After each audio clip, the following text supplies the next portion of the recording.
বলতেই হলো লিল্লাহি আল্লাহ। আল্লাহ আগে বলেন ফালা তাদউ মাআল্লাহি আহাদা, এই জন্য তোমরা মসজিদে এসে আল্লাহর সাথে কাউকে ডাকবা না। জলসার আয়োজন আমরা সবাই জানি, মসজিদের পক্ষ থেকে এই আয়োজন করা হয়েছে। মসজিদ যে আছে এটা কার ঘর? সবাই বলেন না, কার ঘর? আল্লাহ।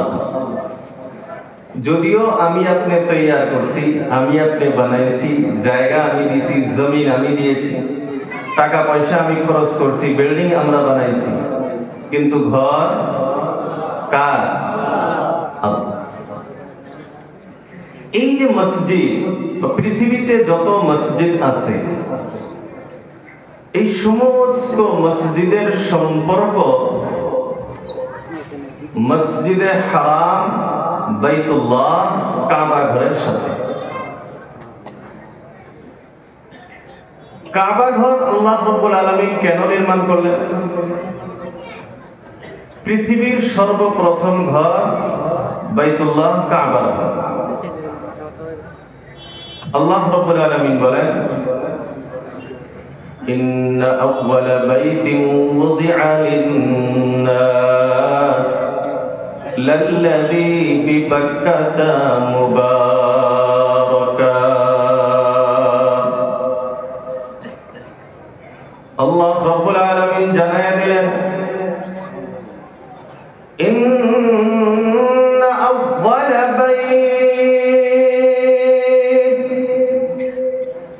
অবশ্যই সর্বপ্রথম ঘর বুদিআ লিন-নাস, মানুষের কারণে বানানো হয়েছে, লাল্লাযী বিবাক্কাতা, যেটা বাক্কা মক্কা শহরে অবস্থিত, মুবারাকা, যে জায়গাটা হলো পরিপূর্ণ বরকতময়। আল্লাহ রাব্বুল আলামিন বলেন বুদিআ লিন-নাস, মানুষের কারণে বানানো হয়েছে। মুফাসসিরিনে কেরাম বলে বুদিআ লিন-নাস অর্থ হলো মানুষের অস্তিত্বের কারণে আল্লাহ রাব্বুল আলামিন বাইতুল্লাহকে বানিয়েছে। মানুষের সাথে মসজিদের সাথে সম্পর্ক হলো অস্তিত্বের সম্পর্ক। মসজিদ যতদিন আছে, মসজিদ যতদিন থাকবে, মানুষের অস্তিত্ব থাকবে। যেদিন মসজিদ থাকবে না, ওই দিন মানুষের অস্তিত্ব থাকবে না। আল্লাহ রাব্বুল আলামিন এই পৃথিবীটাকে কিয়ামতের দ্বারাই ধ্বংস করে দিবে। যতদিন মসজিদ আছে ততদিন মানুষের অস্তিত্ব আছে। এখানে আরেকটা বস্তু এখন বুঝতে হবে, যারা মসজিদ নির্মাণ করে, যারা মসজিদের সাথে আছে, তারা মানুষ হিসাবে আছে, আর যারা মসজিদের সাথে সম্পর্কিত নাই, তারা মানুষের লিস্টেও নাই। কথা বুঝতে কি অসুবিধা হইতেছে? খারাপ পাইতেছেন না তো? কারণ আল্লাহ জানায় দিলেন বুদিআ লিন-নাস, আমি আল্লাহর ঘর বাইতুল্লাহ নির্মাণ করছি, বানাইছি মানুষের অস্তিত্বের জন্য। এখন এই মসজিদ বা পৃথিবীতে যত মসজিদ আছে, কিয়ামত পর্যন্ত আরো যত মসজিদ হবে, এই সমস্ত মসজিদ হলো মানুষের অস্তিত্বের কারণে। মসজিদ আছে তো মানুষ আছে, মসজিদ নাই মানুষ নাই। এখন এর দ্বারা বোঝা যায়, তাফসীরে বোঝা যায়, আল্লাহ বলতেছেন মানুষের অস্তিত্ব হলো মসজিদের সাথে। এখন যারা মসজিদের সাথে সম্পর্ক রাখে এরা মানুষ, আর যারা মসজিদের সাথে সম্পর্ক রাখে না এরা মানুষ না। এখন আমি আপনি যদি মসজিদের সাথে সম্পর্ক রাখি তাহলে আমি মানুষ। যদি মসজিদের সাথে আমার সম্পর্ক নাই, যদিও চেহারা, দিল, আকৃতি, সকল সুরত আমি মানুষ, আমি আসলেতে মানুষ রূপী জানোয়ার, মানুষ না। এটাকে আরো বিশ্লেষণ করি।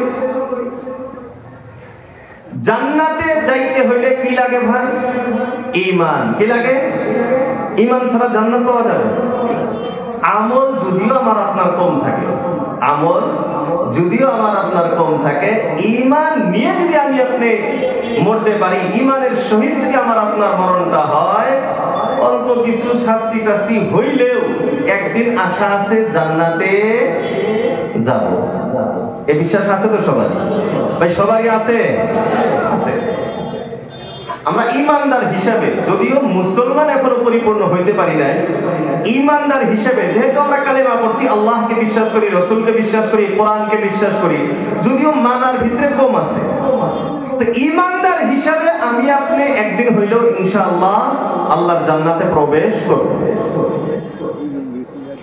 তো ঈমানদার কারা এটাও তো জানতে হবে। এখন ঈমানদার কারা? তার মানে জান্নাতে যাইতে হলে ঈমান শর্ত, ঈমান ছাড়া জান্নাত পাওয়া যাবে না। এখন ঈমানদার কারা এটা কোয়াও নিষেধ, কারণ কার মরণ কিভাবে আছে এটা বলা যায় না। হাদিসের ভিতরে আসে একজন মানুষ সারা জীবন গুনাহের কাজ করে, গুনাহ গুনাহ গুনাহ গুনাহ, আল্লাহ তাকে জান্নাতের জন্য সৃষ্টি করেছেন, তো মরণের আগে আল্লাহ তার দ্বারা এমন কিছু নেকির কাজ করায় যে ওই নেকির কারণে আল্লাহ তার সারা জীবনের গুনাহ মাফ করে দেয়, আল্লাহ তাকে জান্নাতি বানায় দুনিয়া থেকে উঠায় দেয়। বলি সুবহানাল্লাহ। আবার আল্লাহ রাসূল বলেন যে এই পৃথিবীতে অনেক এমন মানুষও আছে সারা জীবন নেকির কাজ করে, আল্লাহ বিল্লাহ করতেছে, গুনাহ থেকে বেঁচে থাকে, কিন্তু তাকে আল্লাহ জাহান্নামে দিবে, তো তার মৃত্যুর আগে আল্লাহ তার দ্বারা এমন কোন কাজ করায় যে সে ঈমান থেকে বাহির হয়ে যায় আর মৃত্যুবরণ করে জাহান্নামে চলে যায়। বলি নাউযু বিল্লাহ। তো এই পৃথিবীতে কাউকে আপনি ঈমানদার বলাও সাক্ষী দিতে পারবেন না, কাফির হিসেবেও সাক্ষী দিতে পারবেন না, কিন্তু আল্লাহ রাসূলুল্লাহ হাবিব সাল্লাল্লাহু আলাইহি ওয়াসাল্লাম বলেন একজন মানুষকে ঈমানদার হিসেবে সাক্ষী দেওয়া যায়। বলি সুবহানাল্লাহ। একজন মানুষ আছে, তাকে আপনি দেখলে বলতে পারবেন যে এই মানুষটা ঈমানদার, তাহলে ওই মানুষটা আমাদের ভয় লাগবে কি? এমনি কাউকে কাফির বা মুমিন বলা যায় না, কিন্তু আল্লাহ রাসূলুল্লাহ হাবিব বলতেছেন যে একজন মানুষ বা এক দল মানুষ এমন আছে যে এই দল দেখলে তুমি বলতে পারো তাকে ফাশহাদু লাহু বিল ঈমান, তাকে তুমি ঈমানের সাক্ষী দিতে পারো যে এই মানুষটা ঈমানদার। তাহলে এই ঈমানদার আমার আপনার হওয়ার প্রয়োজন আছে না? قال رسول الله صلى الله عليه وسلم إذا رأيتم الرجل يتعاهد المسجد فاشهدوا له بالإيمان। আল্লাহ রাসূলুল্লাহ হাবিব বিশ্বনবী সাল্লাল্লাহু তাআলা আলাইহি ওয়াসাল্লাম ইরশাদ করেন, ইদা রাআইতুমুর রাজুলা, যখন তোমরা কোন মানুষকে দেখবা, কোন দলকে দেখবা, ইয়াতাআহাদুল মাসজিদা, মসজিদের সাথে ওয়াদাবদ্ধ হয়ে গিয়েছে, ইয়াতাআহাদুল মাসজিদা, মসজিদের সাথে ওয়াদাবদ্ধ হয়ে গিয়েছে, আহদ করেছে। কিসের ওয়াদাবদ্ধ? মানুষ আবার মসজিদের সাথে কেমনে ওয়াদাবদ্ধ হয়ে যায়? অন্য হাদিসের ভিতরে আল্লাহ রাসূলুল্লাহ হাবিব সাল্লাল্লাহু তাআলা আলাইহি ওয়াসাল্লাম বলেন, সাবআতুন ইউযিল্লুহুমুল্লাহু ফি যিল্লিহি ইয়াওমা লা যিল্লা ইল্লা যিল্লুহু। আল্লাহ রাসূলুল্লাহ হাবিব বিশ্বনবী সাল্লাল্লাহু আলাইহি ওয়াসাল্লাম বলেন, কাল কিয়ামতের দিন হাসরের মাঠে যেদিন আল্লাহ রাব্বুল আলামিনের আরশের ছায়া ছাড়া অন্য কোনো ছায়া থাকবে না, হাহাকার অবস্থা হয়ে যাবে, সূর্য মানুষের আধা হাত মাথার উপরে থাকবে, জমিনটা তামা হয়ে যাবে, ওই দিন আল্লাহর আরশের ছায়া ছাড়া কোনো ছায়া থাকবে না। যেদিন নবী রাসূলরা পর্যন্ত ইয়া নাফসি বলবে, আল্লাহ রাসূলুল্লাহ হাবিব সাল্লাল্লাহু আলাইহি ওয়াসাল্লাম বলেন, ওই কঠিন মুহূর্তে আল্লাহ রাব্বুল আলামিন 7 শ্রেণীর মানুষকে নিজের আরশের ছায়া তলে জায়গা করে দিবেন। বলি সুবহানাল্লাহ। আল্লাহ রাসূলুল্লাহ হাবিব বলেন 7 শ্রেণীর মানুষকে আল্লাহ রাব্বুল আলামিন ওই দিন আরশের ছায়া তলে জায়গা করে দিবেন। এই 7 শ্রেণীর মানুষের ভিতরে এক শ্রেণী বা একদল লোক হলো আল্লাহ রাসূল আল্লাহর হাবিব সাল্লাল্লাহু আলাইহি ওয়াসাল্লাম বলেন ওয়ারাজুলুন কলবুহু মুআল্লাকুন ফিল মাসাজিদ। ওই মানুষ রাজুলুন, ওই মানুষ কলবুহু, যার দিলটা, যার অন্তরটা মুআল্লাকুন ফিল মাসাজিদ, মসজিদের ভিতরে লটকানো থাকে। এখন আপনারা বলেন, কোনদিনকে দেখছেন মসজিদের ভিতরে দিল লটকানো আছে, অন্তর লটকানো আছে? কোনদিন দেখা যায় ভাই? দেখা যায়? দেখছি আমরা কেউ? তাহলে আল্লাহ রাসূল আল্লাহর হাবিব সাল্লাল্লাহু তাআলা আলাইহি ওয়াসাল্লাম বলতেছেন কলবুহু মুআল্লাকুন ফিল মাসাজিদ, ওই মানুষ যার দিলটা মসজিদের ভিতরে লটকানো থাকে। বন্ধুরা আমার, এই কথাটা বুঝলে অন্যভাবে আমাকে আপনাকে বুঝতে হবে। আমরা অনেক সময় একটা কথা বইলে থাকি, কারো প্রতি যদি মহাব্বত থাকে, ভালোবাসা থাকে, আমরা তাকে তখন বলি, বন্ধুরে আমি যদিও এইখানে আছি, আমার দিলটা তোর সঙ্গেই আছে। বলেন ঠিক কিনা? কারো সন্তান যদি দূরে থাকে, মা বাবা বলেন, ওরে সন্তান তুমি ভাবো আমরা বাড়িতে থেকে বড় আনন্দে থাকি। না না, আমরা আনন্দে খুশিতে থাকি না। যদিও তুমি দূরে, আমরা বাড়ি থাকলেও আমার দিলটা তোমার সঙ্গেই থাকে। এই কথা বলা হয় কি হয় না? তার মানে কি, দিল যদিও দেখা না যায়, বলি আমরা যে এক জায়গা থেকে আরেক জায়গাতে থাকে। তো আল্লাহ রাসূল আল্লাহর হাবিব সাল্লাল্লাহু আলাইহি ওয়াসাল্লাম একটাই খেয়াল, কোন সময় যোহরের আযান হবে আর আমি মসজিদে চলে যাইব। যোহরের নামাজ পড়ে বাহির হইছে, এখন মনের ভিতরে একটাই খেয়াল, কোন সময় আসরের আযান হবে আমি আবার মসজিদে চলে যাইব। আসর পয়রা বাহির হয় মাগরিবের খেয়াল, মাগরিব পয়রা বাহির হয় ঈশার খেয়াল, ঈশার নামাজ পয়রা বাহির হয় বাড়িতে ঘুমায় আর চিন্তা করে হায় রে হায়, ফজরের সময় আযান হবে আমি আবার যাইতে পারবো কি পারবো না। এই খেয়াল, এই ধান্দা নিয়ে এই মানুষটা ঘুমায়। তো মানুষটা যদিও বাড়িতে, মানুষটা যদিও দোকানে, মানুষটা যদিও বাজার করতেছে, তার অন্তর, তার খেয়াল, ধারণা সব কিছু মসজিদের সাথে। বলেন ঠিক কিনা? তো আল্লাহ রাসূল আল্লাহর হাবিব বলেন কলবুহু মুআল্লাকুন ফিল মাসাজিদ, ওই মানুষ যার দিলটা মসজিদে লটকানো আছে। তার মানে মানুষটা যদিও বাহিরে থাকে, তার মনের ভিতরে সব সময় মসজিদ আর মসজিদের খেয়াল। এখন ওই আগের হাদিসটা ব্যাখ্যার দিকে আসি। আল্লাহ রাসূল আল্লাহর হাবিব সাল্লাল্লাহু আলাইহি ওয়াসাল্লাম বলেন ইদা রাআইতুমুর রাজুলা, যখন তোমরা কোন এমন মানুষকে দেখবা ইয়াতাআহাদুল মসজিদা, যারা মসজিদের সাথে ওয়াদাবদ্ধ হয়ে গিয়েছে, খালি মসজিদ আর মসজিদ, মসজিদে আসে আর যায়, মসজিদে আসে আর যায়, মসজিদ ছাড়া অন্য কিছুই বোঝে না, এমন মানুষ যখন তোমরা দেখবা, আল্লাহ রাসূল বলেন ফাশহাদু লাহু বিল ঈমান, এই মানুষকে তোমরা বিনা দ্বিধায় ঈমানদার হওয়ার সাক্ষী দিতে পারো। বলি সুবহানাল্লাহ। যাকেই তোমরা দেখবা যে বাস খালি মসজিদ, অন্য কিছুই বোঝে না, মসজিদ মসজিদ মসজিদ, একে তোমরা বিনা চিন্তা বলতে পারো এই মানুষটা ঈমানদার। তাহলে ওই যে আগের আয়াত আল্লাহ বলছিলেন বুদিআ লিন-নাস, মানুষের অস্তিত্বের জন্য। তো অস্তিত্ব যারা মসজিদের সাথে সম্পর্কিত, এখন এই হাদিসে বুঝলাম যাদের দিল দিমাগ সব সময় মসজিদের ভিতরে, যারা মসজিদের সাথে ওয়াদাবদ্ধ হয়ে গেছে, এখন তারা মসজিদ ছাড়া আর কিছু বোঝেই না, এরাই হইল ঈমানদার। আর এই ঈমানদারের জন্যই বিনা হিসাবে জান্নাত। চিৎকার দিয়ে বলি সুবহানাল্লাহ। এরকম ঈমানদার আমার আপনার হওয়ার দরকার আছে না? মসজিদ আমাকে আপনাকে এর সাথে সম্পর্কিত হইতেই হবে। মসজিদের সাথে সম্পর্ক আছে, আমি আপনি ঈমানদার। মসজিদের সাথে সম্পর্ক নাই, আমি আপনি ঈমানদার না। আরো যদি অল্প আগ বেড়ে বলা যায় বুদিআ লিন-নাস, মানুষের অস্তিত্বের কারণে। তো আমি মসজিদের সাথে সম্পর্ক, তো আমি মানুষ। যদি সম্পর্ক নাই তো আমি মানুষ না। এখন প্রশ্ন করতে পারেন হুজুর, যদি আমি মানুষ না তাহলে আমি কি? প্রশ্ন হইতে পারে কি পারে না? আমি যদি মানুষ না তাহলে কি? তাহলে এটাও আমি আপনার কোরআনের ভাষায় বুঝতে হবে। আল্লাহ রাব্বুল আলামিন বলেন ওয়ালাকাদ দারানা লিজাহান্নামা কাসীরাম মিনাল জিন্নি ওয়াল ইনস। আল্লাহ রাব্বুল আলামিন বলেন ওয়ালাকাদ দারানা লিজাহান্নাম, আমি আল্লাহ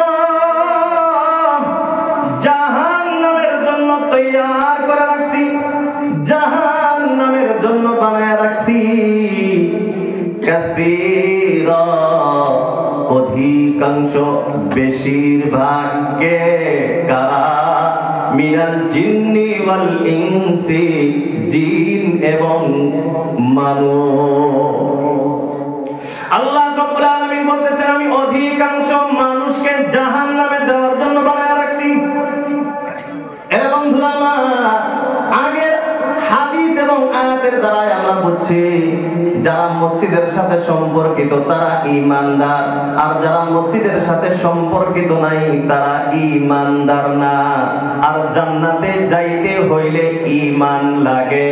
বোঝা গেল যার ঈমান নাই সে জান্নাতি না জাহান্নামী? ভাই সবাই বলেন, যার ঈমান নাই সে জান্নাতি না জাহান্নামী? তো আল্লাহ রাব্বুল আলামিন বলতেছেন ওয়ালাকাদ দারানা লিজাহান্নামা কাসীরা, আমি আল্লাহ অধিকাংশ, বেশিরভাগ মানুষকে জাহান্নামে দেওয়ার জন্য বানায় রাখছি। এরা বন্ধুরা আমার, এখন এই আয়াতটাকে আমি আপনি বাস্তব জীবনের সাথে যদি মিলায়া দেখি, আমি আপনি লক্ষ্য করতে পারবো আজকের যে জলসার আয়োজন করা হয়েছে এই জায়গাতে মানুষের সংখ্যা কম না বেশি? কম না বেশি? কম না, বাইরে বেশি। আল্লাহ বলেন বেশিরভাগকে আমি জাহান্নামে দেওয়ার জন্য বানাইছি। আপনি যদি মসজিদের ভিতরে লক্ষ্য করে দেখেন নামাজীর সংখ্যা কম না বেশি? বেনামাজি। আল্লাহ রাব্বুল আলামিন বলেন আমি অধিকাংশ মানুষকে জাহান্নামে দেওয়ার জন্য বানাইছি। মা বোনদের দিকে যদি আপনি লক্ষ্য করেন দেখবেন পর্দাওয়ালি, বোরকাওয়ালি নারীর সংখ্যা কম না বেশি? আর বেপর্দাওয়ালি নারীর সংখ্যা বেশি। আল্লাহ বলেন আমি অধিকাংশ মানুষকে জাহান্নামে দেওয়ার জন্য বানাইছি। এখন আল্লাহ রাব্বুল আলামিন যে জাহান্নামের জন্য বানাইলেন এদের পরিচয় কি? আয়াতের মাঝখানে আল্লাহ রাব্বুল আলামিন জান্নাতি এবং জাহান্নামীর তিনটা টেস্ট রেখেছেন, পরীক্ষা রেখেছেন। পরীক্ষার মাধ্যমে আল্লাহ রাব্বুল আলামিন পরিচয় দিয়ে দিলেন আমি আপনি জান্নাতি না আমি জাহান্নামী, তার পরিচয় পাওয়া যাবে। আয়াতের শেষের দিকে আল্লাহ রাব্বুল আলামিন বলেন উলাইকা কাল আনআমি বাল হুম আযাল্লু ওয়া উলাইকা হুমুল গাফিলুন। আল্লাহ রাব্বুল আলামিন বলেন উলাইক, তারা। বলে কারা? তারা মানে কারা? আল্লাহ বলেন ওই যে আগে আলোচনা করলাম ওয়ালাকাদ দারানা লিজাহান্নামা কাসীরা, আমি আল্লাহ অধিকাংশ মানুষ এবং জিনকে জাহান্নামে দেওয়ার জন্য বানিয়েছি। উলাইকা, তারা মানে এই জাহান্নামীরা। এদের পরিচয় হলো মতো, কিসের মতো? আল আনআম, চতুষ্পদ প্রাণীর মতো। আল্লাহ রাব্বুল আলামিন বলেন এরা মানুষ না, কাল আনআম, এরা চতুষ্পদ প্রাণীর মতো, জানোয়ারের মতো। আগে আল্লাহ রাব্বুল আলামিন বলেন না না, জানোয়ারের মতো এরা না, বাল হুম আযাল্লু, এরা জানোয়ারের চেয়েও আরো নিকৃষ্ট, জানোয়ারের চেয়েও আরো খারাপ। এত খারাপ কেন হয়ে গেল? জাহান্নামী কেন হয়ে গেল? আল্লাহ রাব্বুল আলামিন তার কারণটা জানায় দেন ওয়া উলাইকা হুমুল গাফিলুন। এদের জাহান্নামী হওয়ার কারণ হলো এরা সব গাফলেতের ভিতরে আছে, অবহেলার জীবন পার করতেছে। তো আল্লাহ রাব্বুল আলামিন বলেন যারা জাহান্নামী এরা জানোয়ার, এরা মানুষ না, জানোয়ারের চেয়েও খারাপ। আল্লাহ রাব্বুল আলামিন চতুষ্পদ প্রাণীর ব্যাপারে অন্য আয়াতের ভিতরে আল্লাহ রাব্বুল আলামিন বলেন ওয়া ইন্না লাকুম ফিল আনআমি লাইবরা, এর দুনিয়ার মানুষ তোমাদের জন্য চতুষ্পদ প্রাণীর ভিতরে, জানোয়ারের ভিতরে রয়েছে অনেক নিদর্শন।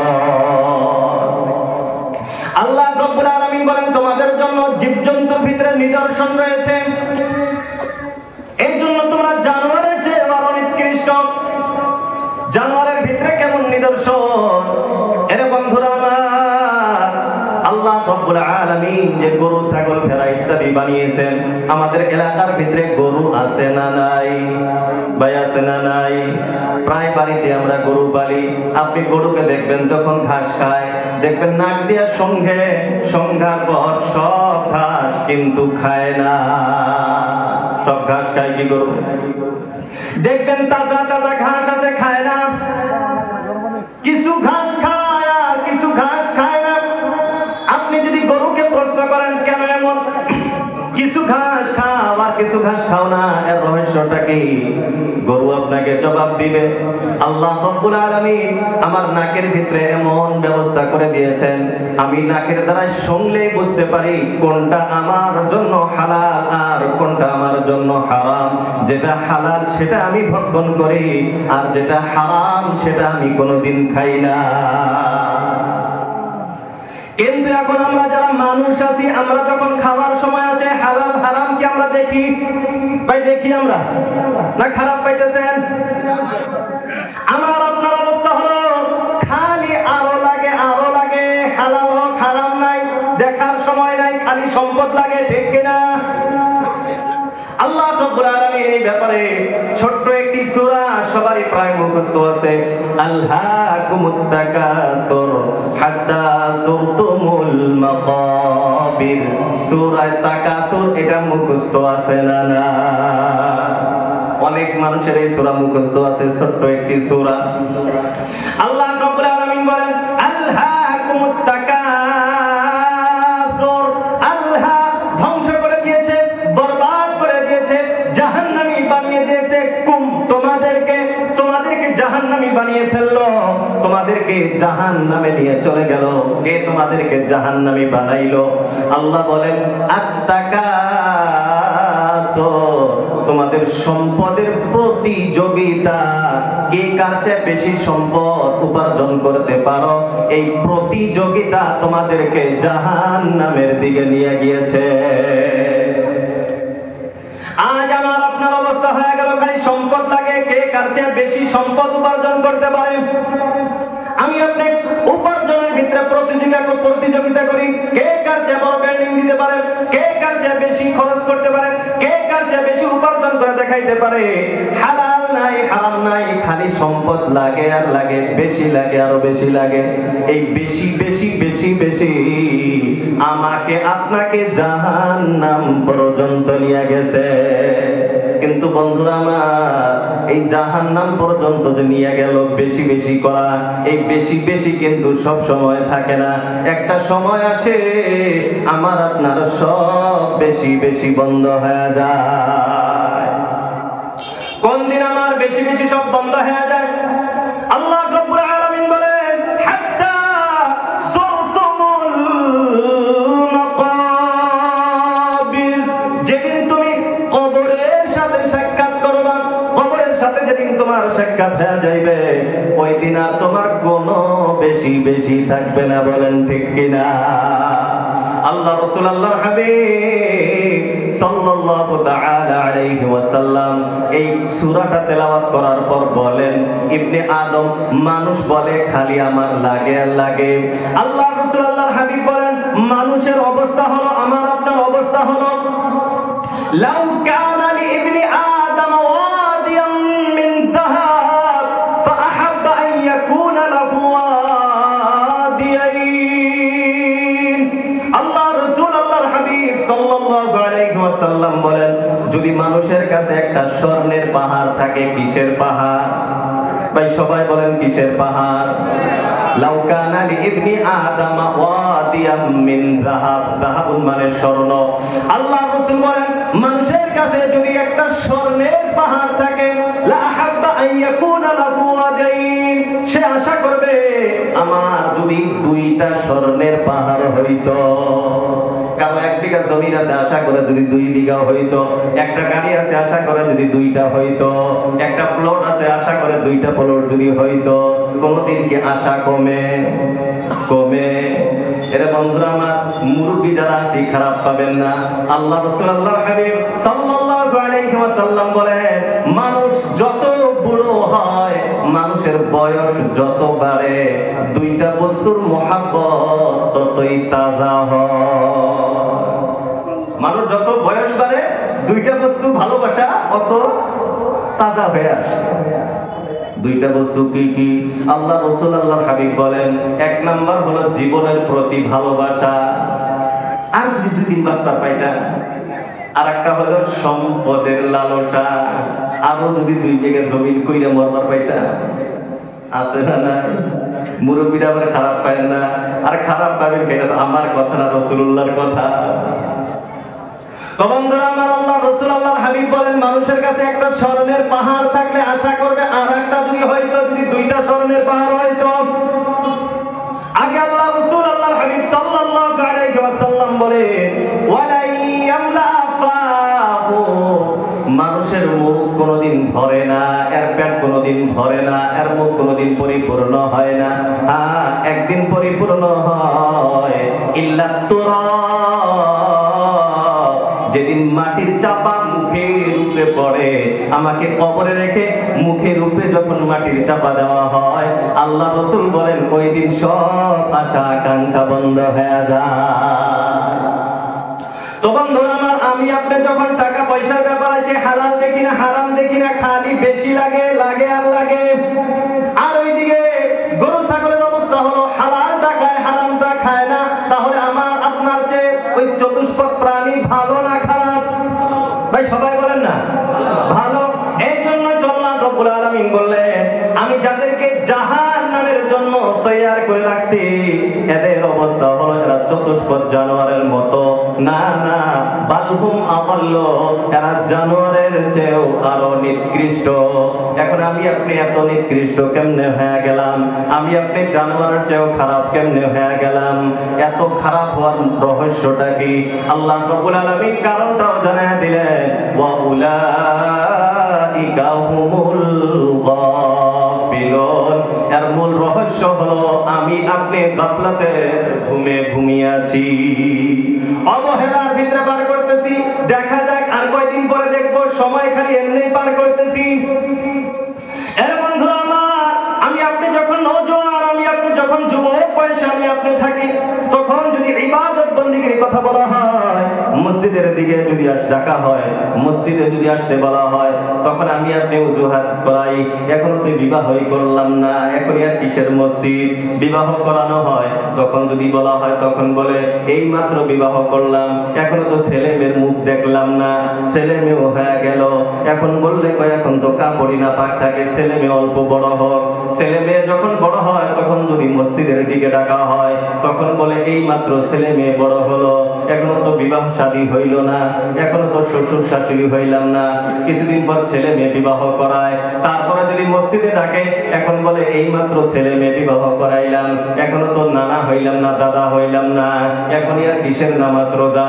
এর বন্ধুরা আমার, তারপর যখন নাতি পুতি হয়ে যায়, দাদা নানা যখন হয়, তারপর যখন মসজিদের দিকে ডাকা হয়, কিছু মানুষ তো মসজিদের দিকে আসে, আবার কিছু কপাল পরা এমন জমিনের ভিতরে আছে, ওই সময়ও তারা মসজিদে আইসে না। বলেন ঠিক কিনা?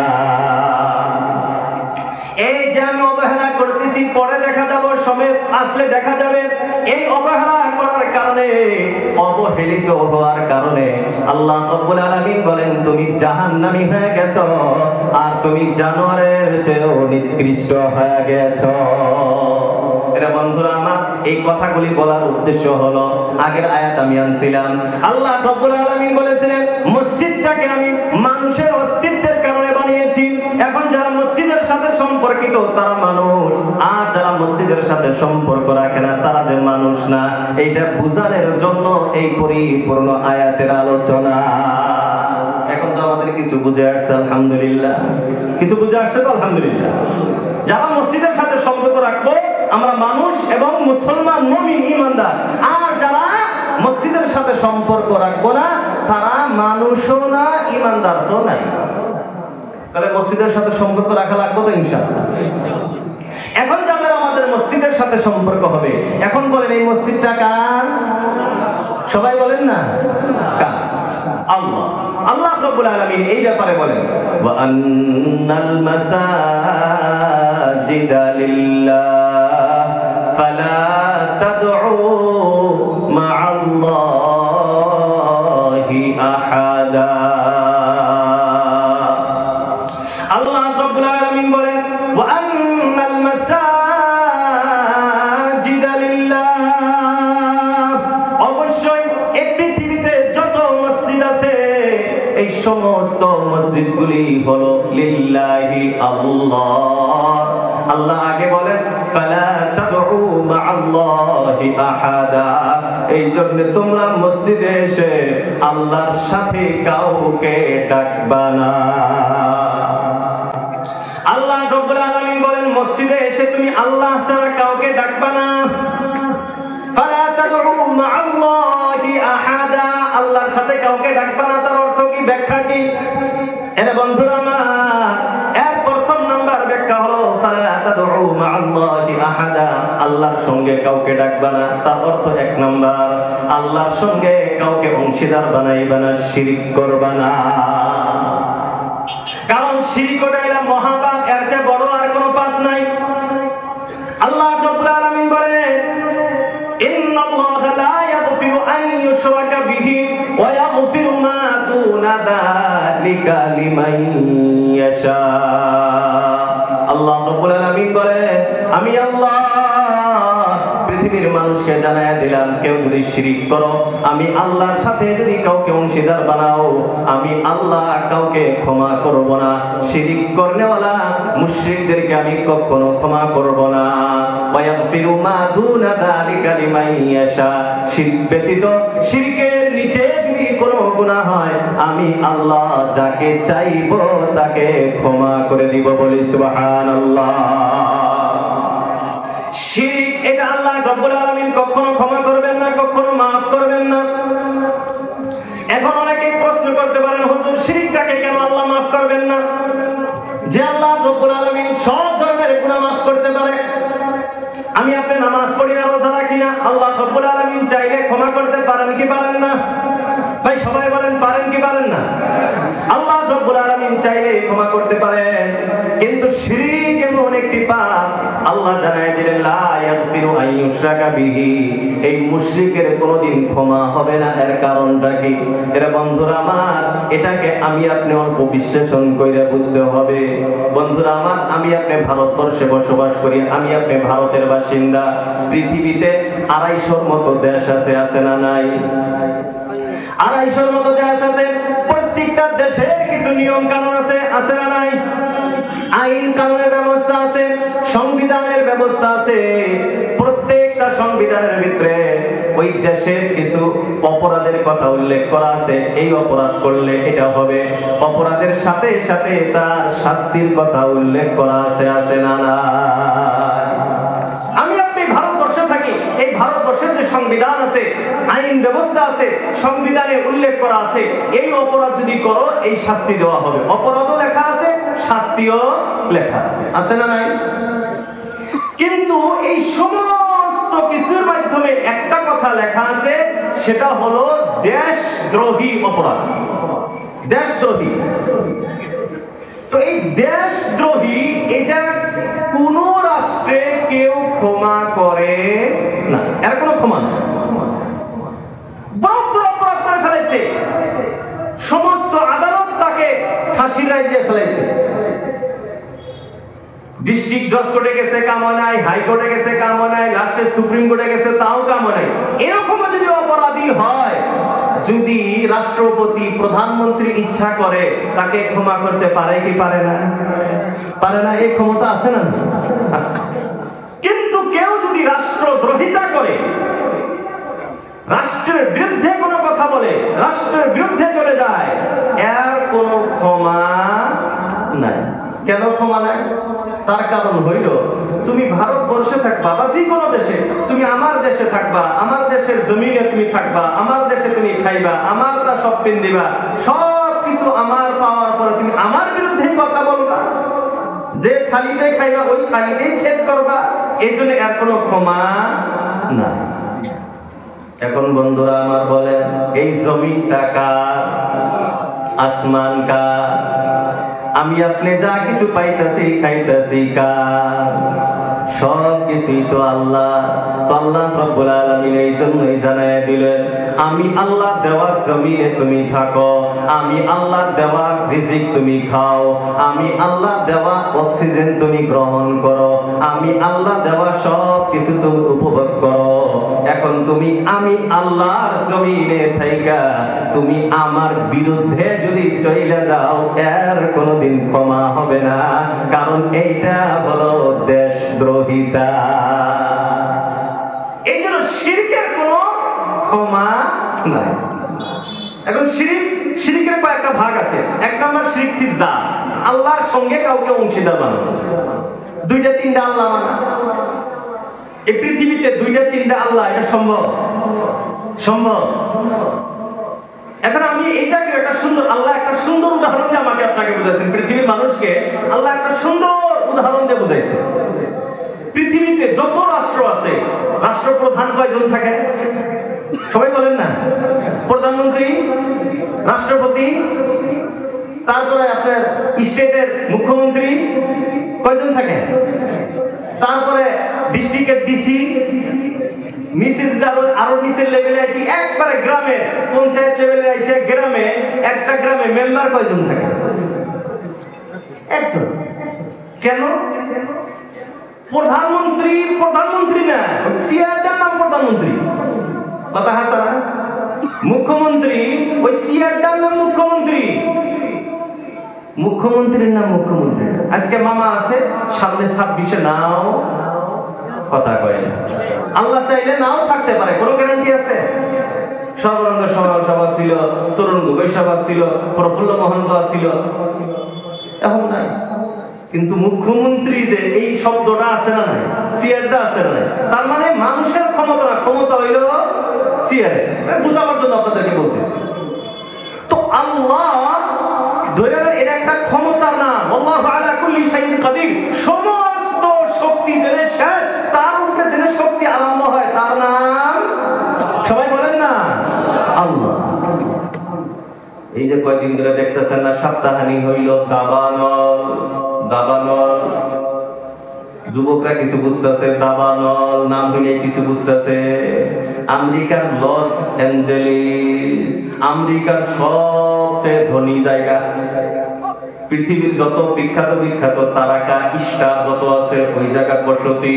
আমাদের ভারতের যেগুলো বড় বড় স্টার আছে সবের বাড়ি ওই জায়গাতে কেনা। এই আমেরিকা কোটি কোটি টাকা খরচ করে গাজার উপরে মেলা কিছু করছে না নাই?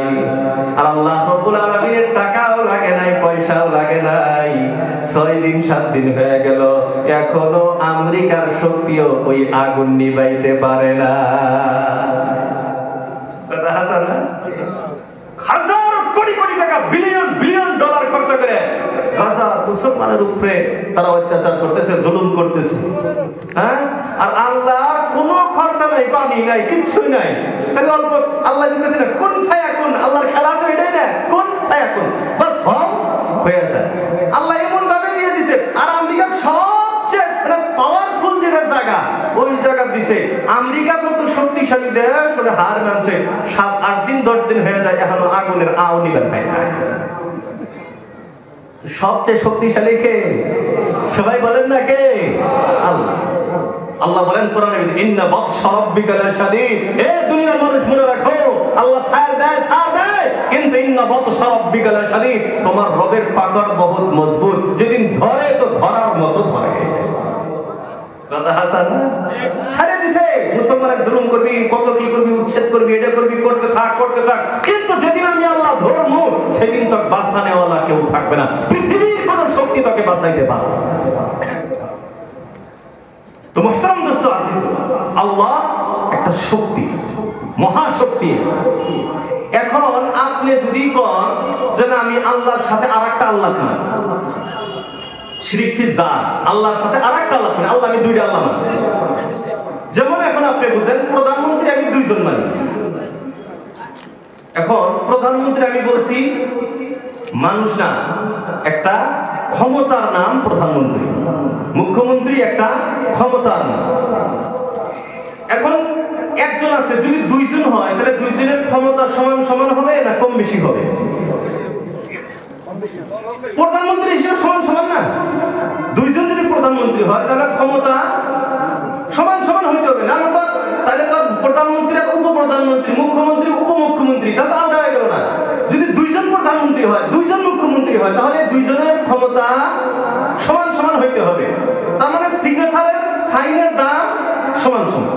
এখন একজন কইবো যে আমি মুসলমানের কিছুই বুঝাবার জন্য, আর একজন কইল যে না সামনে আমার ভোট পাওয়াবো, সব মুসলমানে দিয়ে দিলাম, তাহলে এদের মধ্যে দুদিন পরে কেঁচা লবো না, আর ধন কেঁচা লবো, শিল বাটার কেঁচা গেছি, ক্ষতি হয় কার? মরিছে। তো লাস্টে যায় পাবলিক সাফা, কথা হাসা। আল্লাহ রাব্বুল আলামিন এই কথাটাই সুন্দরভাবে বুঝিয়ে দিতেছেন। আল্লাহ রাব্বুল আলামিন বলেন, লাউ কানা ফীহিমা আলিহাতুন ইল্লাল্লাহ লাফাসাদাতা। আল্লাহ রাব্বুল আলামিন বলেন, লাউ কানা ফীহিমা আই ফিস সামাই ওয়াল আরদ, এই আসমান ও জমিনের ভিতরে আলিহাতুন ইল্লাল্লাহ, আল্লাহ ছাড়া যদি কোনো ইলাহ হইতো, আল্লাহ ছাড়া যদি কোনো মাবুদ থাকতো, এই আসমান ও জমিনের ভিতরে আমি আল্লাহ ছাড়া যদি দ্বিতীয় আর কোনো আল্লাহ থাকতো, কোনো পাওয়ার যদি থাকতো, লাফাসাদাতা, এই আসমান জমিন কবেই না ধ্বংস হয়ে যাইতো। বলেন ঠিক কিনা? কিন্তু বন্ধুরা আমার, যেদিন থেকে আল্লাহ রাব্বুল আলামিন এই আসমান ও জমিনটাকে বানিয়েছেন, আজও পর্যন্ত চুল পরিমাণ কি এদিক সেদিক হয়েছে? হয়েছে কি চুল পরিমাণ? মাঝে মাঝে দেখতে হয়েছে নিউজ আসে যে এই যে গ্রহ বলে যে পৃথিবীর হাতে বাড়ি খায়া, এই জীবন খালি নিউজে থাকলো, জীবনে আর বাড়ি খাইলো না, আর কিয়ামত পর্যন্ত কয় না কথা খাইব না। আর যেদিন খাবো সেদিন তো কিয়ামত হয়ে যাবো গা। এটা তো আল্লাহ কই দিয়েছে, ইদা সামাউ শাক্কাত, ওই দিনটার দিকে লক্ষ্য করো যেদিন আসমান জমিন ধ্বংস চূর্ণ বিচূর্ণ হয়ে যাবে। ইদা সামাউ ফাতারাত, যেদিন আসমান ফাইটে যাব, যেদিন ঘষাঘষি হবে সেদিন তো হবই। আল্লাহ রাব্বুল আলামিন এমন ভাবে পৃথিবীটাকে সাজিয়েছেন, এমন ভাবে আর ব্যবস্থা করেছেন, লাশ-শামসু ইয়ানবাগী লাহা আন তুদরিকাল কমার ওয়ালাল লাইলু সাবিকুন নাহার। আল্লাহ বলেন সূর্যের এমন ক্ষমতা নাই যে সে চন্দ্রের আগে দৌড়ে যায়, এই ক্ষমতা নাই। ওয়ালাল লাইলু সাবিকুন নাহার, এই রাত্রেরও এমন ক্ষমতা নাই যে ও দিনের আগে আসে। কুল্লু ইয়াজরি ফি সালাকিন ইয়াসবাহুন।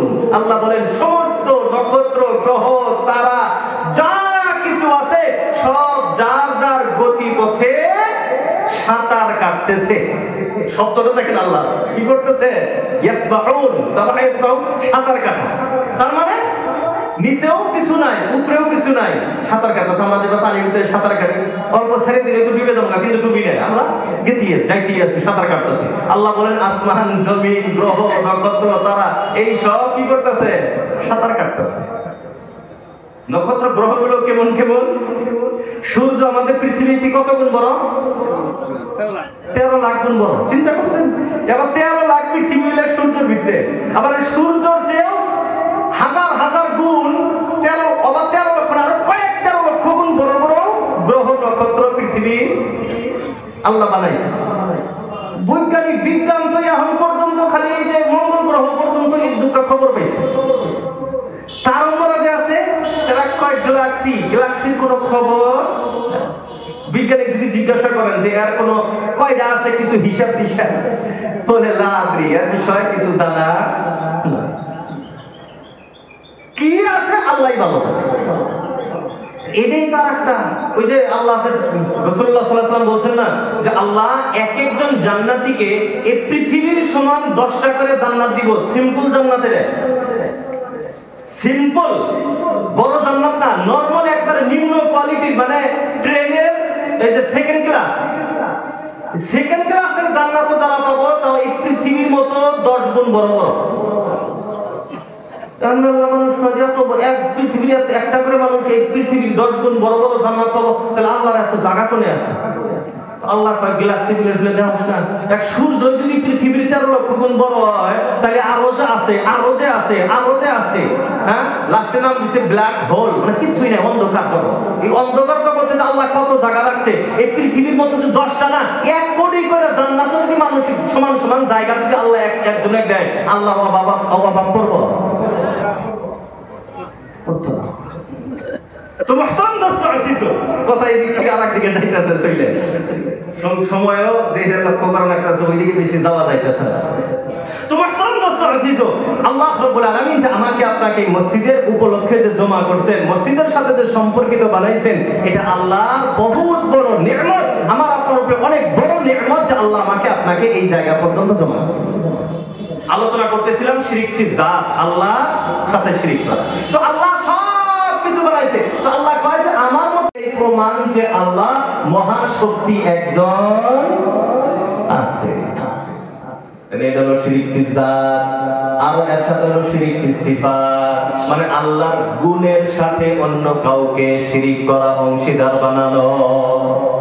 আল্লাহ তো একটাই মানে, ঈশ্বর একজনই মানে, ভগবান একজনই মানে। আমাদের যারা মুসলিম ভাইরা আছে আমাদের দেশে, এরা ভগবান কয়জন মানে? একজনই মানে, ঈশ্বর একজনই মানে, কিন্তু তার সাথে সাথে কিছু অংশীদার বানায়। কেন বানায়? যে এরা কিয়ামতের দিন এদেরকে যদি খুশি করবার পাই, এরা কিয়ামতের দিন আঙ্গুরের ব্যাপারে সিফারিশ কইরা জান্নাতে নিয়ে যাবে। এই নিজেরটাই তো নিজেই পাবো না, নিজেরটাই পাবো। আল্লাহ কোরআন পাকের ভিতরে এই ব্যাপারে সুন্দর আলোচনা রাখছেন। ওই দিন আল্লাহ কব যে ডাক দাও, কার ইবাদত করছাও সব ডাকো, এগুলো সব আইব, মূর্তি টূর্তি যে যার ইবাদত করছে সব এসে যাবো। আল্লাহ কব একজনকে সহায় করার কথা বল, তো কব যে আমাকে সহায় করো, জান্নাতে নিয়ে যাও, তোমাকে তো আমরা এত ভোগ দিছি, এত কিছু দিছি, এখন সহায় করো। খুব বোঝা, আমি কি তোকে দিবার কইছিলাম? আমি তো আজকে নিজেই টেনশনে আছি, তোরা যে আমাকে বানাইছে, আমার যে ইবাদত করছে, এটা নিয়ে আমি টেনশন যে আজকে আল্লাহ আমার জাহান্নামে দিব তকরের জন্য, আর আমি তকরে কি বাঁচাবো? তো শিরক ফি সিফাত হইল আল্লাহর গুণাবলী, আল্লাহর কিছুগুলি যে গুণ আছে, আল্লাহ শোনে, আল্লাহ জানে, আল্লাহ খবর রাখে, আল্লাহ দেখে, এরকম ধরনের আরো আল্লাহর গুণ আছে। 99টা সিফাতি নাম তো আমরা কোরআনের ভিতরে পাই, 99টা সিফাতি নাম, এছাড়াও আরো আল্লাহর গুণ আছে। তো আল্লাহর গুণ, আল্লাহ শোনে, আল্লাহ জানে, আল্লাহ দেখে, আমরাও শুনি, আমরাও দেখি, আমরাও জানি। তো আমাদের আর আল্লাহর গুণের ভিতরে পার্থক্য কি? এখন এই পার্থক্যটা হলো মাধ্যম, জরিয়া। আমি আপনি শুনি কানের মাধ্যমে, জানি দিমাগের মাধ্যমে, দেখি চোখের মাধ্যমে, একটা উসিলা নাই। আল্লাহ জানে, দেখে, শোনে, আল্লাহর যত গুণ আছে এটা জরিয়া ছাড়া, মাধ্যম ছাড়া। আল্লাহ কিভাবে, আল্লাহ দেখে, কিভাবে দেখে, কি দেখে আল্লাহ জানে, এটা আল্লাহ, আল্লাহু আলাম, আল্লাহ ভালো। এখন যদি কেউ কোনো মানুষের প্রতি অথবা অন্য কারো প্রতি এই খেয়াল রাখে, এই ধারণা রাখে, অমুকে সব খবর রাখে, অমুকে সব খবর জানে, অমুকে সব কিছু দেখে, এখন যদি বলে কেমনে দেখে, বলে ভিডিও কল করে দেখে, তাহলে তো মাধ্যম হয়েছে। আর যদি বলে না কোনো মাধ্যম ছাড়াই এমনি সব কিছু দেখে, জানে, তাহলে এটা আল্লাহর গুণ আর একজনকে দেওয়া হলো, এটা হয়ে গেল শিরক। এই ব্যাপারে আমরা, আল্লাহ মাফ করুক আমাদেরকে, অনেকেই যারা এই যে মানে ভণ্ড পীরের তরিকার মধ্যে যারা গেছি গে, এই ভণ্ড পীরকে আমরা আল্লাহর সাথে জোড়া করি। পীর সাহেব আমার সব খবর জানে, বাইরে থেকে আমাকে দেখে, বাইরে থেকে সব খবর রাখে। এইগুলা গুণ, দেখা জানা, অদৃশ্যের খবর রাখা, এটা হলো আল্লাহর গুণ। এটা যদি অন্য কারোর জন্য মানি তাহলে শিরক হয়ে যাবে। আর শিরক এটা আল্লাহ কখনো ক্ষমা করবেন না। তাহলে আমরা শিরক থেকে বাঁচবো তো ইনশাআল্লাহ? সবাই বাঁচবো তো ইনশাআল্লাহ? আল্লাহ আমাদের শিরক থেকে মুক্তি দান করুক, সবাই বলি আমিন। তো আয়াতের দিকে কি বলছিলাম কি, ওয়ান্নাল মাসাজিদা লিল্লাহ ফালা তাদউ মা'আল্লাহি আহাদা। আল্লাহ রাব্বুল আলামিন বলেন সমস্ত মসজিদ হলো আমি আল্লাহর, ফালা তাদউ মা'আল্লাহি আহাদা। তোমরা মসজিদে আইসা আমি আল্লাহর সাথে অন্য কাউকে ডাকবা না, অন্য কাউকে ডাকবা না। এক নাম্বার ব্যাখ্যা করলাম শিরিক করবা না, আল্লাহর সাথে অন্য কাউকে ডাকবা না, শিরিক করবা না। দ্বিতীয় নাম্বার ব্যাখ্যা মুফাসসিরিনে কেরাম বলে মসজিদে আইসা আল্লাহ আল্লাহকে ডাকা ছাড়া, আল্লাহ আল্লাহর জিকির ছাড়া দুনিয়াবি কোনো কথা বলবা না। এর আল্লাহর গোলাম এখন মসজিদে আসার অবস্থা হলো আমি আপনি মসজিদে শুধুমাত্র দুনিয়াবি কথা বলি এমন না, আমি আপনি এমন কপাল পড়া আছি মসজিদের ভিতরে আইসা মানুষের বিপদ পর্যন্ত করি, বলেন ঠিক কিনা? এর বন্ধুরা আমার, বিপদ কাকে বলা হয়? আল্লাহ রাসূল আল্লাহর হাবিব সাল্লাল্লাহু আলাইহি ওয়াসাল্লামকে সাহাবায়ে কেরাম প্রশ্ন করলেন, ইয়া রাসূলুল্লাহ মাল গীবা, গীবত কাকে বলা হয়? আল্লাহ রাসূল আল্লাহর হাবিব সাল্লাল্লাহু আলাইহি ওয়াসাল্লাম বলেন, যিকরুকা আখাকা বিমা ইয়াকরাহু, যিকরুকা আখাকা, তোমার কোন ভাইয়ের ব্যাপারে এমন কিছু আলোচনা করা, তোমার কোন ভাইয়ের ব্যাপারে এমন কিছু কথা বলা, এমন কিছু ইশারা ইঙ্গিত করা, এমন কিছু ঢং করা, বিমা ইয়াকরাহু, যেটা সে শুনলে মনের ভিতরে আঘাত নিবে। কারো ব্যাপারে এমন কিছু ইশারা করা, কারো ব্যাপারে এমন কিছু কথা বলা যেটা শুনলে সে খারাপ মনে করবে, তার অন্তরের ভিতরে আঘাত লাগবে, এই কথাটা বলার নামই হলো গীবত। এখন সাহাবায়ে কেরাম রাদিয়াল্লাহু তাআলা আনহুম আজমাইন বললেন, ইয়া রাসূলুল্লাহ, আমরা যে কথাটা বলতেছি এইটা যদি তার ভিতরে থাকে, আমি যে কথাটা আলোচনা করতেছি এটা এই দোষটা তার ভিতরে আছে, এটা আমরা অনেক সময় কথা বলি, আর যদি বলা নাই এগুলা কথা বলার দরকার নাই, এটা কি বলতে পারেন না বলে আমি কি ওর সামনেই কবর পাবো, আর ওই দোষ আছে দেখো ওর সামনেই আমি কবর পাবো, এই যে ওর সামনেই কবর পাবো, তার মানে এই দোষটা তার ভিতরে আছে। আর এই যে আছে এই কথাটা যে আমি বলতেছি তার অদৃশ্যে সে না থাকাকালীন যে আমি অন্য কাউকে বলতেছি, এর নামই হলো, সবাই বলেন না, আরো জোরে বলেন, গীবত। আল্লাহ রাসূল আল্লাহর হাবিব সাল্লাল্লাহু আলাইহি ওয়াসাল্লাম বলেন, যদি তার ভিতরে থাকে ফাক্তাবতাহু, তাহলে তুমি গীবত করতেছো, ওয়া ইল্লাম ইয়াকুন ফীহি, আর যদি তুমি কোনো এমন দোষের কথা বলতেছো যে দোষটা তার ভিতরে নাই, তুমি কিছু মিথ্যা কথা বানায় বলতেছো, আল্লাহ রাসূল আল্লাহর হাবিব বলেন ফাকাদ বাহাতাহু, তাহলে তুমি তার উপরে গীবত না, তুমি বহতান তার উপরে লাগাইলা। মানে গীবতের চেয়েও আরো বেশি ভয়ঙ্কর। গীবতটা কেমন মহাপাপ? আল্লাহ রাসূল আল্লাহর হাবিব সাল্লাল্লাহু তাআলা আলাইহি ওয়াসাল্লাম বলেন, আল গীবাতু আশাদ্দু মিনাস জিনা, গীবতটা হলো জিনার চেয়েও বেশি ভয়ঙ্কর। এর বন্ধুরা আমার, এখন আপনি বলতে পারেন হুজুর এই গীবত করাটা জিনার চেয়ে কেমনে খারাপ হয়ে গেল? জিনা তো বেশ একবারে মহাপাপ। বন্ধুরা আমার, যদিও জিনাটাও মহাপাপ, কিন্তু সব বস্তুর একটা সাইড আছে না নাই? সাইড ইফেক্ট সব বস্তুরই আছে না নাই? এর বন্ধুরা আমার, আমি আপনি যে কারো ব্যাপারে কোনো সমালোচনা করলাম, কারো ব্যাপারে কোনো বিপদ গাইলাম, আর বিপদটা গাওয়ার পরে আমি আপনি বলি, ভাই তুই আমার বন্ধু দেখে এই কথাটা বললাম, এটা কিন্তু কাউকে কইস না। ও আবার আরেকজনে কয় দেখ আমি তুই বন্ধু দেখে খালি কইলাম, আর বলে কাকু কইস না। ও আবার আরেকজনে কয়, এবার করতে করতে 40 জন ছড়াইয়া যায়, তারপর আরেকজনে কই যে প্রথম যে কইছে হ্যারে কয় একটা কথা শুনলাম তোরা কই জীবনে যেন কারো কষ না। তাহলে বোঝা গেল আমি আপনি যখন গীবত করি, এই গীবত আস্তে আস্তে পুরা সমাজের ভিতরে ছড়ায় যায়, বলেন ঠিক কিনা? কিন্তু এই ব্যাপারে যদি দেখা যায় জিনার গুনাহটা এই ব্যাপারে কম, কারণ যে যুবক যুবতী জিনা করলো এই গুনাহটা দুইজনের ভিতরে সীমিত। জিনা কইরা আসার পরে কি আবার মানুষকে জানায় যে আমরা জিনা করছি, কয় কি কে? হ্যাঁ, এটা যুগ, বর্তমান যুগ এত খারাপ যুগ হয়ে গেছে। এর বন্ধুরা আমার, আফসোসের ব্যাপার আমি আপনি বর্তমানে এত খারাপ হয়ে গিয়েছি। বর্তমান যুবক জিনা করে, ওইটা আবার ভিডিও বানায়, ওইটা আবার ফেসবুকে ভাইরালও করে, আছে না না? এটা হলো আমরা মানুষত্বের থেকে, মানে জানোয়ারের চেয়েও যে খারাপ, যে আগে আয়াতে গেছে না, জানোয়ারের চেয়েও যে খারাপ, মানে এটা আরো খারাপ হয়ে গেছে। আল্লাহ আমাদের হেফাজত করুক, সবাই বলি আমিন। খারাপ লাগতেছে ভাই আপনাদের? আর কিছু সময় চলবো তো? আল্লাহ নাই যে মাঝে মাঝে দুই একজন উড়াউড়ি করে যায়, তখন মনটার ভিতরে খারাপ লাগে, যে না আমার বয়ান ভালো হইতেছে না, ওই জন্য উড়াউড়ি করতেছে। আল্লাহ ভাই, উড়াউড়ি করবেন না, বেশি লম্বা সময় নিব না ইনশাআল্লাহ। আমিও তাড়াতাড়ি যাওয়ান লাগবো। আমার আবার 2টা 2:30টার ভিতরে গুয়াহাটি পল্টন বাজার ট্রেন স্টেশন ধরন লাগবো। আমার ট্রেন আছে কালকে, যদি আল্লাহ নেয়, করিমগঞ্জ জলসা আছে। তো আমারও তো তাড়াতাড়ি, তাড়াতাড়ি থাকলেও তো 2টা কথা না কয়ে তার যাওয়ান গেছে না, নাকি কর? এই জন্য ভাই উড়াউড়ি করেন না। যারা উঠবার মনে ভাবতেছেন যে উঠবো, আল্লাহর ওয়াস্তে কিছু সময় ধৈর্য ধরেন, ইনশাআল্লাহ উঠবুটি করবেন না। রাজি আছি ইনশাআল্লাহ?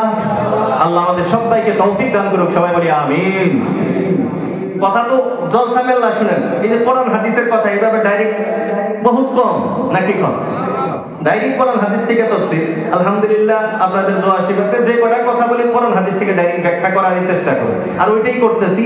দোয়া করেন, যদি ধৈর্য ধরেন আরো ইনশাআল্লাহ কিছু কোরআন হাদিস আসবে ইনশাআল্লাহ। তো গীবত, আল্লাহ রাসূল আল্লাহর হাবিব বললেন যে এত ভয়ঙ্কর জিনিস। ও আরেক কোরআনের ভিতরে আসছে, দেখেন গীবতের ব্যাপারে কোরআনের ভিতরে আরেক জায়গা আসছে।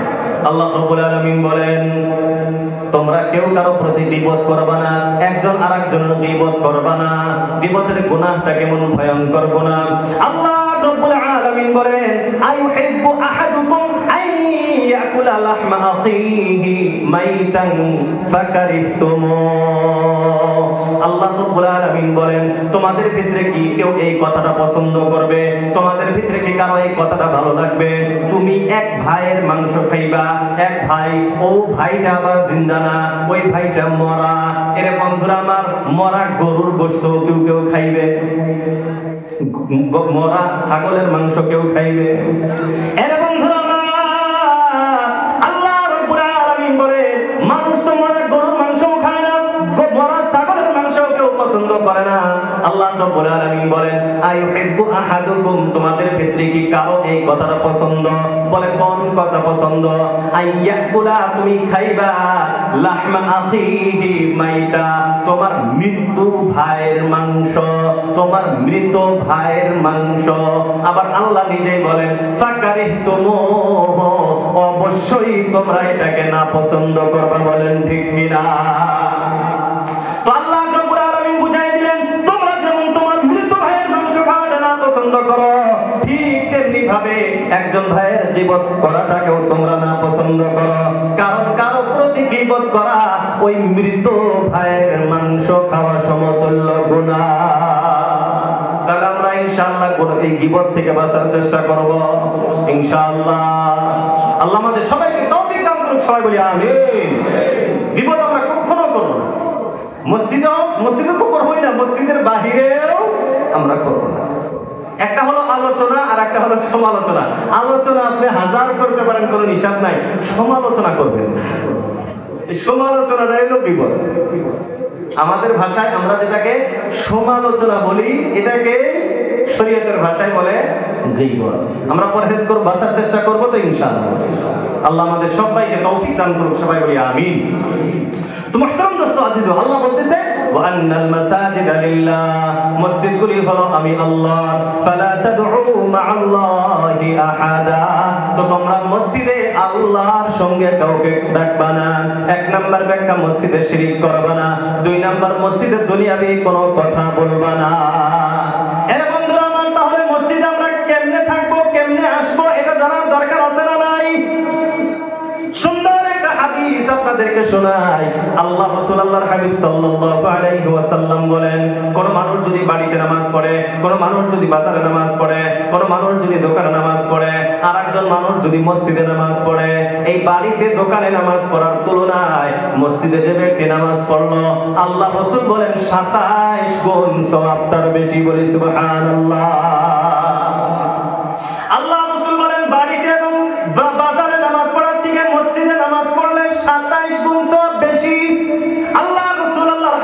সাল্লাল্লাহু আলাইহি ওয়াসাল্লাম আবার ব্যাখ্যা দিলেন, যখন কোন মানুষ মসজিদে যাওয়ার জন্য ইচ্ছা করে, ফাতাওয়াদ্দা, বাড়িতে ওযু করে, ফাআহসানাল বুদুআ, ভালোভাবে ওযু করে। এখন আপনারাই বলেন, যখন নামাজের জন্য আসেন ওযু বাড়িতে করেন না মসজিদে করেন? ওযু কোথায় করেন? বাড়িতে। আর অনেক মানুষের অভ্যাস আছে, আমাদের এলাকাতেও আছে, বাড়ি থেকে বেড়ায় এসে নামাজের জন্য কিন্তু পেশাব পায়খানা করে ওযু করে মসজিদে এসে। এই অভ্যাস চেঞ্জ করতে হবে। ওযু করতে হবে কোথায়? বাড়িতে। আল্লাহ রাসূল বলেন, ফাতাওয়াদ্দা, ওযু করে, ফাআহসানাল বুদুআ, সুন্দরভাবে ওযু করে। সুন্দরভাবে ওযু করে তার মানে কি? তিনবার ধোয়া লাগে, তিনবারই ধোয়, বেশিও ধোয় না, কমও ধোয় না। গরমের দিনে 5 বার ধোয় না, ঠান্ডার দিনে খালি এমনি পানি ঢালে না। ঠান্ডার দিনে খালি পানি দিয়ে শোয়, আর গরমের দিনে 10 বার করে ধোয়। আল্লাহ রাসূল কে এটা আহসান ওযু, এটা না। আহসান হলো গরমের দিনেও 3 বার, ঠান্ডার দিনেও 3 বার। তো আল্লাহ রাসূল বলেন, ফাতাওয়াদ্দা, ওযু করে, ফাআহসানাল বুদুআ, সুন্দর করে ওযু করেন। ফাআরাদাল মসজিদা, তারপরে মসজিদের উদ্দেশ্যে বাহির হয়। শুধুমাত্র মসজিদে যাওয়ার উদ্দেশ্য, কারো সাথে সাক্ষাৎ করার উদ্দেশ্য নাই, কারো সাথে দেখা করার উদ্দেশ্য নাই, শুধুমাত্র নামাজের উদ্দেশ্যে বাইরে থেকে বাহির হয়। আল্লাহ রাসূল, আল্লাহর হাবিব সাল্লাল্লাহু আলাইহি ওয়াসাল্লাম বলেন, এখন মানুষটা ওযু করছে, শুধুমাত্র নামাজের উদ্দেশ্য বাড়ি থেকে বাহির হয়েছে, এই মানুষটার প্রত্যেক কদমে কদমে একটা করে গুনাহ মাফ, একটা করে নেকি, একটা করে জান্নাতের দরজা উঁচু করে দেওয়া হয়। বলি সুবহানাল্লাহ। এখন যার বাড়ি যত দূরে তার সওয়াব তত বেশি, গুনাহ তত মাফ, জান্নাতে তার দরজা তত বেশি। বলেন, তাহলে আমরা কি করব? ওযু বাড়িতে করব, তারপরে আস্তে আস্তে হাইটে হাইটে আসবো। তাহলে ওই জন্য অল্প আগেই আসা লাগবে, ঠিক কিনা? এখন আল্লাহ রাসূল, আল্লাহর হাবিব সাল্লাল্লাহু আলাইহি ওয়াসাল্লাম বলেন, প্রত্যেক কদমে কদমে সওয়াব, গুনাহ মাফ, জান্নাতে একটি করে দরজা। বলুন, এই মানুষটা যখন মসজিদে আসছে, এখন আপনারাই বলেন, আমি আপনি যখন মসজিদে আসলাম, মসজিদে আসার সাথে সাথেই কি জামাত শুরু হয়ে যায় না কিছু সময় থাকে? ভাই থাকে কি থাকে না?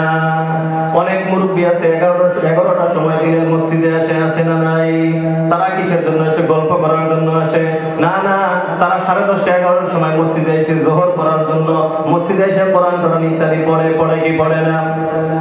আল্লাহ রাসূল, আল্লাহর হাবিব সাল্লাল্লাহু আলাইহি ওয়াসাল্লাম বলেন, এখন যখন মসজিদে মানুষটা আসছে, জামাত এখন আরম্ভ হয় নাই, নামাজ এখনো আরম্ভ হয় নাই, মানুষটা বসে আছে।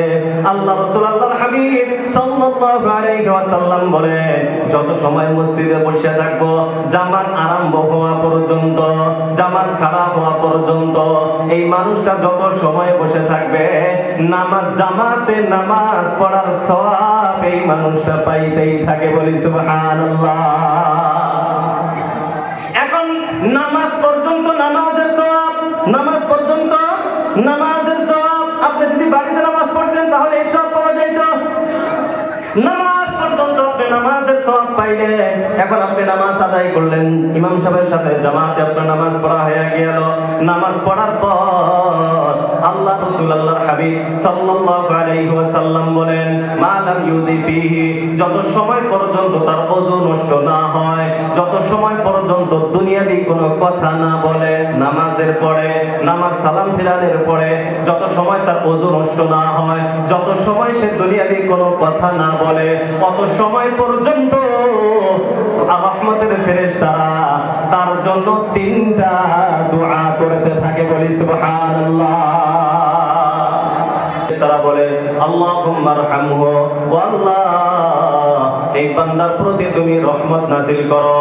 আল্লাহুম্মা গফির লাহু, ও আল্লাহ এই বান্দার জীবনের সব গুনাহ তুমি মাফ করে দাও। 3 নাম্বার বলে, ও আল্লাহ এই বান্দার প্রতি তুমি শান্তি নাযিল করো। বলি সুবহানাল্লাহ। আরে বন্ধুরা আমার, তাহলে বোঝা গেল কি, আমি আপনি যখন মসজিদে আসবো কেমনে থাকবো?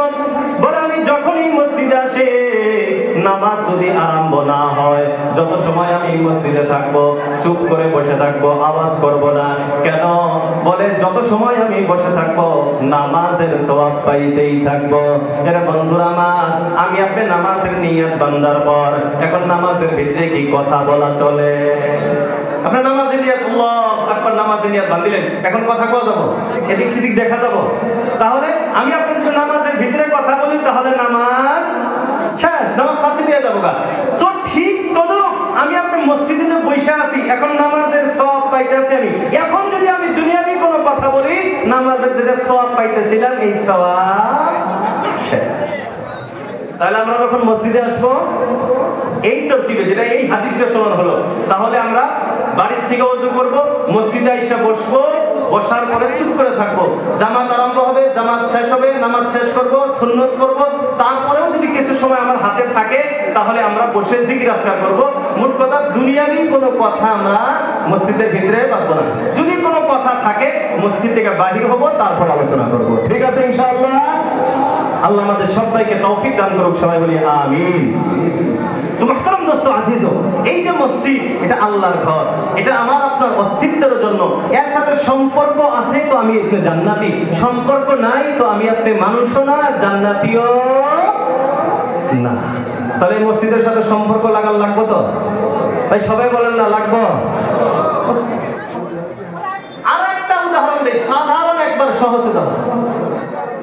ইটা চিনিত, ইট বালি পাথর চিনিত, ইটা একই ভাটার তেল ৭,০০০ ৮,০০০ টাকা দাম, ১,০০০ আমরা কিনে আনছি। একটা ইট আমরা ল্যাট্রিন বাথরুমে ব্যবহার করছি, আর একটা ইট মসজিদে লাগাইছি। ইট তো একই ভাটা, দামও একই, কিন্তু একটার অবস্থা হলো ওইখানে স্যান্ডেল ছাড়া যায় না, আর এক জায়গার অবস্থা হলো স্যান্ডেল নিয়ে যায় না। কথা হাসা না? এক জায়গা স্যান্ডেল ছাড়া যায় না, আর এক জায়গা স্যান্ডেল নিয়ে যায় না। আর স্যান্ডেল তো নেই না দূরের কথা, ওই জায়গা আমার কপাল দিয়ে বসাই। কথা হাসা না? তো ইট পাথর তো মার্বেল পাথর তো একই, একটা স্যান্ডেল দিয়ে বাড়াই আর একটা মাথা দিয়ে বসাই। কারণ কি? বলে সম্পর্ক বদলে গেছে গা। কি হয়ে গেছে গা? কথা বলতে সবাই কি হয়েছে? সম্পর্ক বদলেছে। একটার সম্পর্ক ল্যাট্রিনের সাথে হয়েছে, এই জন্য তাকে আমরা স্যান্ডেল দিয়ে বসি, আর একটার সম্পর্ক মসজিদের সাথে হয়েছে, এই জন্য মাথা কপাল নিয়ে ওই জায়গাতে। তো মুহতারাম দোস্ত আজিজ, আমার আপনার জীবন মাটি, আমি আপনি ইটা মাটি। কথা হাসা না? আল্লাহ তোমাকে মাটি দিয়ে বানিয়েছেন। এখন আমি আপনি সম্পর্ক যদি এই দুনিয়ার সাথে লাগাই, ওই যে ল্যাট্রিন বাথরুমের পাথরের যে হালত, আমার হালতে একই। আর যদি আমি আপনার সম্পর্কটা মসজিদের সাথে লাগাই, তো মসজিদের মার্বেল পাথর, মসজিদের ইটার যেমন দাম, আল্লাহ আমাকেও দামি বানায় জান্নাতে দিয়ে দিবে, বলি সুবহানাল্লাহ। তাহলে মসজিদের সাথে সম্পর্ক লাগাইবো ইনশাআল্লাহ, সবাই লাগাইবো তো ইনশাআল্লাহ। আল্লাহ রাসূল আল্লাহর হাবিব সাল্লাল্লাহু আলাইহি ওয়াসাল্লাম বলেন, মান বানা লিল্লাহি মাসজিদা বানাল্লাহু লাহু বাইতান ফিল জান্নাহ। আল্লাহ রাসূল আল্লাহর হাবিব বিশ্ব নবী সাল্লাল্লাহু তাআলা আলাইহি ওয়াসাল্লাম বলেন, মান বানা লিল্লাহি মাসজিদা, যারা আল্লাহকে রাজি খুশি করার জন্য পরিপূর্ণ অথবা আংশিক মসজিদ বানায়া দেয়, পরিপূর্ণ অথবা আংশিক মসজিদের কাজ করে দেয়, আল্লাহ রাসূল আল্লাহর হাবিব বলেন, বানাল্লাহু লাহু বাইতান ফিল জান্নাহ, আল্লাহ রাব্বুল আলামিন তার জন্য জান্নাতে ঘর নির্মাণ করে দেন, বলি সুবহানাল্লাহ। এরে বন্ধুরা আমার, জান্নাত আমাকে আপনাকে পৃথিবী থেকে তৈয়ার করে যাইতে হবে। বুজুর্গানে দিন বলেন, আদ-দুনিয়া মাযরাআতুল আখিরাহ, এই পৃথিবীটা হলো আখিরাতের খেতিস্বরূপ। এই জায়গাতে আমি আপনি যদি খেতি করি, নামাজ রোজা হজ যাকাত সাদাকা দান খয়রাত ইত্যাদির মাঝে যদি আমি খেতি করি, কাল কিয়ামতের দিন আল্লাহ রাব্বুল আলামিন আমাকে আসল সুদে ফেরত দিবেন, বলি সুবহানাল্লাহ। আল্লাহ রাব্বুল আলামিন বলেন, মান ইউরিদুল্লাহ কারদান হাসানা, কোন মানুষ কি আছে পৃথিবীতে যারা আমাকে উত্তম ঋণ দিবে, উত্তম কর্জ দিবে, ফায়ুযাইফু লাহু, আল্লাহ রাব্বুল আলামিন বলেন, আমি যখন তার ঋণটা পরিশোধ করব, শুধুমাত্র নগদটা দিব না, আমি আল্লাহ তাকে হাজার হাজার গুণ বৃদ্ধি করে তাকে পরিশোধ করব, বলি সুবহানাল্লাহ।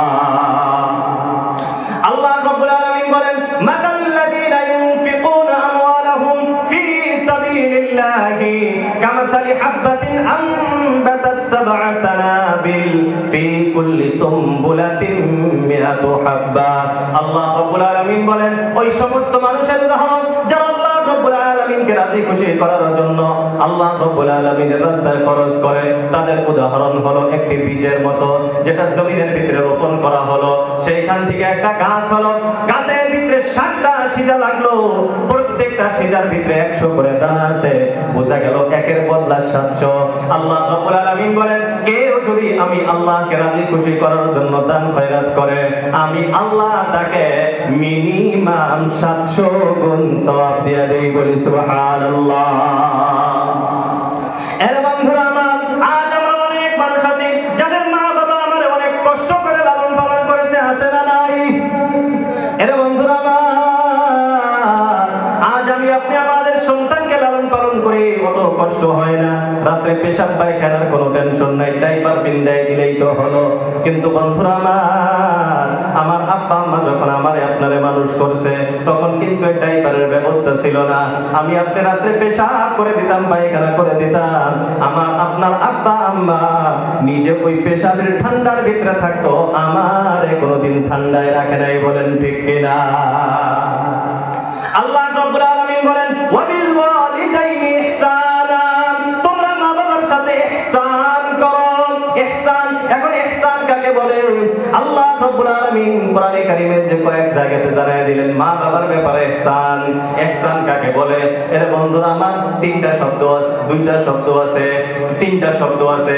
একটা হলো ইনসাফ, আদল, একটা হলো আদল, একটা হলো জুলুম, আর একটা হলো ইহসান। এই 3টা বস্তু আমাকে আপনাকে বুঝতে হবে। 1 নাম্বার হলো ইনসাফ। ইনসাফ কাকে বলে? পাল্লা আপনি ওজন করলেন, এইদিকে আর ওইদিকে সমান সমান যখন রাখবেন, একে বলা হয় আদল। আল্লাহ রাব্বুল আলামিন বলেন ইন্নাল্লাহা ইয়া'মুরু বিল আদলি ওয়াল ইহসানি ওয়া ইতা'i যিল কুরবা ওয়া ইয়ানহা 'আনিল ফাহশা'i ওয়াল মুনকারি ওয়াল বাগই ইয়া'iদুকুম লা'আল্লাকুম তাযাক্কারুন। জুমার নামাজ আমরা পড়ি কি পড়ি না? জুমার নামাজ দেই না? জুমার নামাজ ভাই সবাই পড়ি তো? যুবক ভাইরা জুমার নামাজ পড়ি তো আমরা সবাই? আল্লাহ, জুমার দিন আপনি দেখবেন ইমাম সাহেব দ্বিতীয় খুতবাতে দেয়। এই মসজিদে তো খুতবা হয় কি হয় না? খুতবার সময় আইছি না খুতবা শেষ হলে আইছি? যুবকরা খুতবার আগে না খুতবার পরে আইছি? আগে। আলহামদুলিল্লাহ।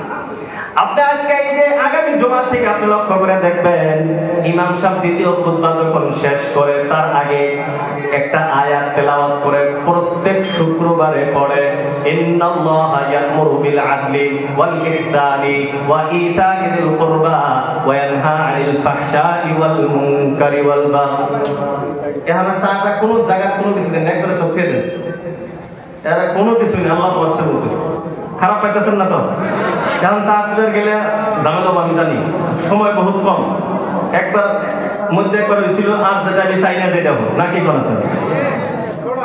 তো বন্ধুরা আমার বলতেছিলাম ইমাম সাহেব প্রত্যেক সপ্তাহে একটা কথা বলে আয়াত তেলাওয়াত করেন ইন্নাল্লাহা ইয়া'মুরু বিল আদলি ওয়াল ইহসান ওয়া ইতা'i যিল কুরবা ওয়া ইয়ানহা 'আনিল ফাহশা'i ওয়াল মুনকারি ওয়াল বাগই ইয়া'iদুকুম লা'আল্লাকুম তাযাক্কারুন।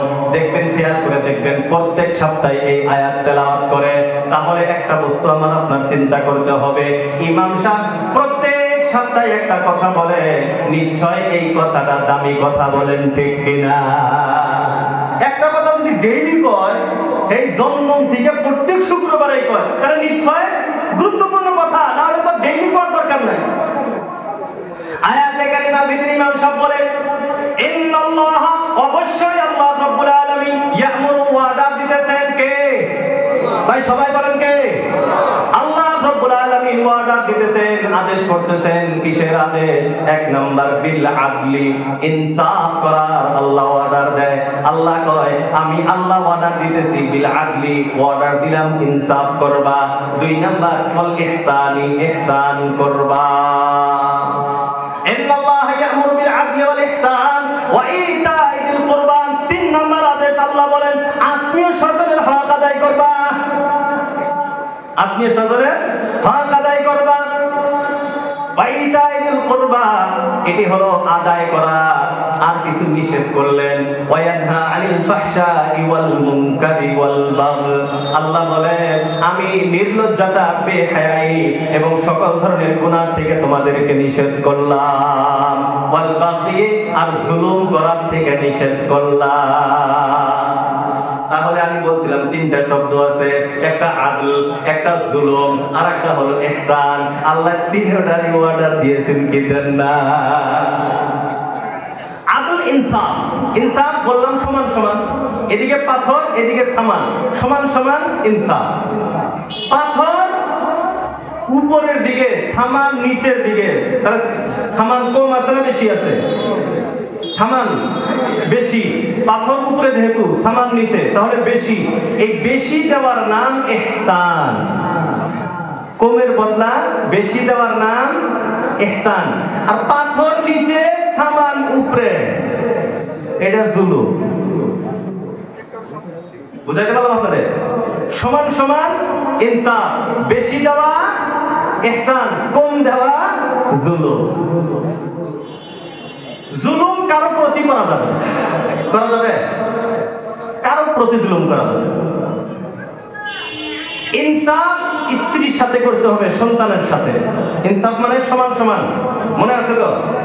আমি যা খাই, যা পিন্দি, যা ব্যবহার করি, যত খরচ করি, সমান সমান সন্তান স্ত্রীকে দিতে হবে, ইনসাফ।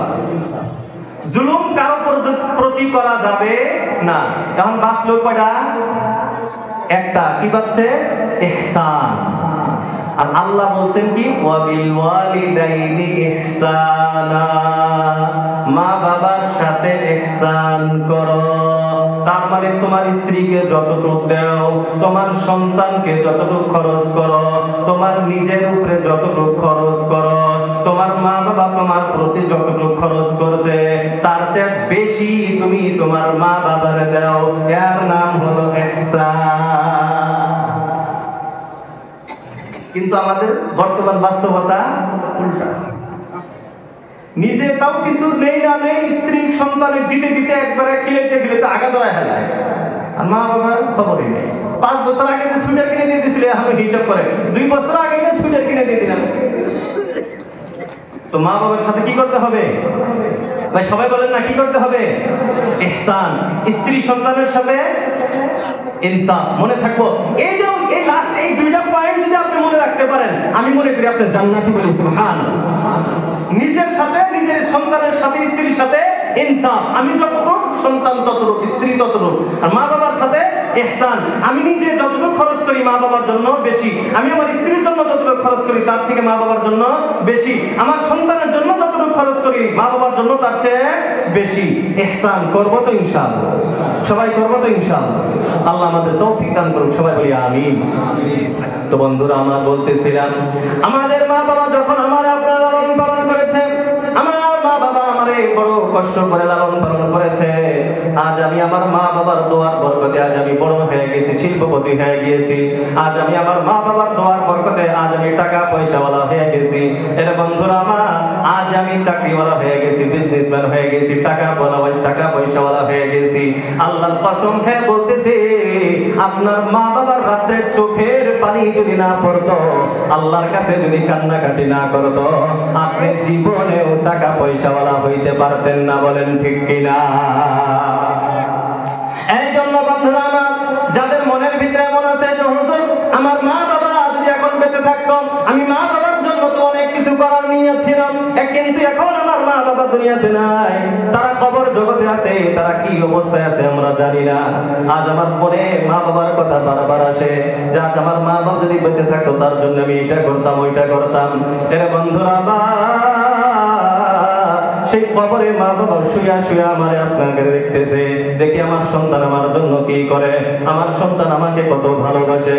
এই জন্য বন্ধুরা আমার, যাদের মা বাবার প্রতি ভালোবাসা আছে, যে আমার মা বাবা দুনিয়ার থেকে বিদায় নিয়ে চলে গেছে, অথবা মা বাবার কোনো একজন দুনিয়ার থেকে বিদায় নিয়ে চলে গেছে, যে হুজুর আমার মা বাবা আমার জন্য অনেক কষ্ট করেছে, আমার মা বাবার দোয়ার বরকতে তো আজ আমি টাকা পয়সাওয়ালা হয়েছি। আজ আমি চাই আমার মা বাবা যাতে নাজাত পায়, আমি চাই যাতে আমার মা বাবা কবর আযাব থেকে নাজাত পায়, আমি চাই আমার মা বাবা যাতে জান্নাতবাসী হয়ে যায়। এই জন্য কোন বান্দা বান্দি কি আছে যে হুজুর আমি আমার মা বাবার মাগফিরাতের জন্য এই মসজিদের উন্নতির কারণে আমি 20,000 টাকা এই মসজিদে দিয়ে দিব? প্রথম নাম্বারে ইনশাআল্লাহ একজন বান্দা আল্লাহকে ওয়াস্তে দাঁড়ায় যায়। এরা বন্ধুরা আমার আল্লাহ রব্বুল আলামিন বলেন ইয়াবসুতুর রিজকা লিমান ইয়াশা ওয়া ইয়াকদির, আমি আল্লাহ যারে চাই সম্পদের মালিক বানায় দেই, ওয়া ইয়াকদির আবার আমি আল্লাহ যারে চাই সেকেন্ডের ভিতরে ফকিরকে বাদশা বানায় দেই।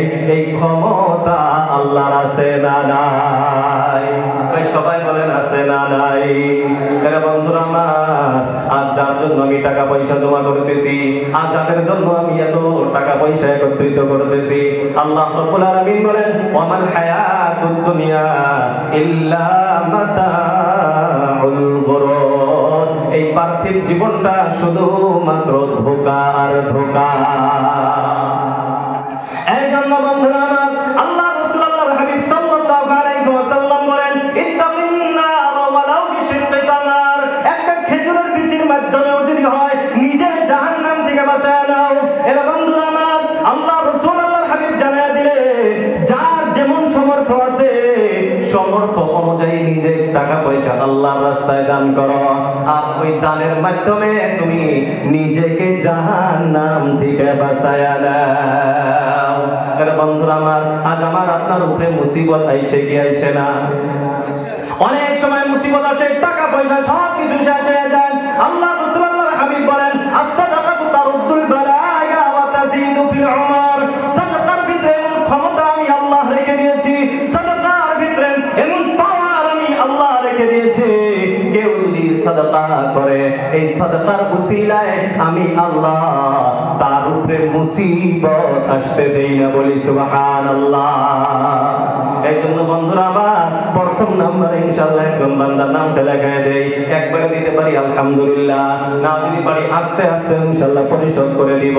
20,000 টাকা প্রথম নাম্বারে ইনশাআল্লাহ একজন বান্দার নামটা লেখায় দেই। 80 ভাই ইনশাআল্লাহ প্রথম নাম্বারে ইনশাআল্লাহ একজন বান্দা 80। আল্লাহ রাব্বুল আলামিন বলেন ইন্নাল্লাহ পরে আপনারা পরে দিতেছেন ইনশাআল্লাহ। ইন্নাল কুলুবা বাইনা ইসবাঈর রহমান, আল্লাহ রাসূল বলেন মানুষের দিল আল্লাহর দুই আঙ্গুলের মাঝখানে থাকে, ইউকাল্লিবুহা কাইফা ইয়াশা, আল্লাহ যেদিকে চায় দিলটাকে ঘুরায় দেয়। এইজন্য আমরা সবাই আল্লাহর কাছে দোয়া করি, ও আল্লাহ যাকে তুমি দেওয়ার মতো সমর্থ দিয়েছো, আল্লাহ যাকে তুমি দেওয়ার মতো সমর্থ দিয়েছো, আল্লাহ তার দিলটা তুমি মসজিদের দিকে ফিরে দাও। সবাই বলি আমিন। এরা বন্ধুরা আমার আলোচনাতে এটাই রাখছিলাম, মসজিদের সাথে সম্পর্কিত হইতে হবে। আজ আমি আপনি যদি মসজিদের সাথে সম্পর্কিত হয়ে যায়, মসজিদের সাথে যদি আমার সম্পর্কটা লাগে, মসজিদের সাথে আমার আপনার নিসবতটা যদি লাগে, আমি আপনি যদি মসজিদওয়ালা হয়ে যাই, আগেই হাদিস শোনাইছি আমি আপনি ঈমানদার হয়ে যাব, আর ঈমানদার হওয়া মানেই তো হলো জান্নাতি, বলি সুবহানাল্লাহ।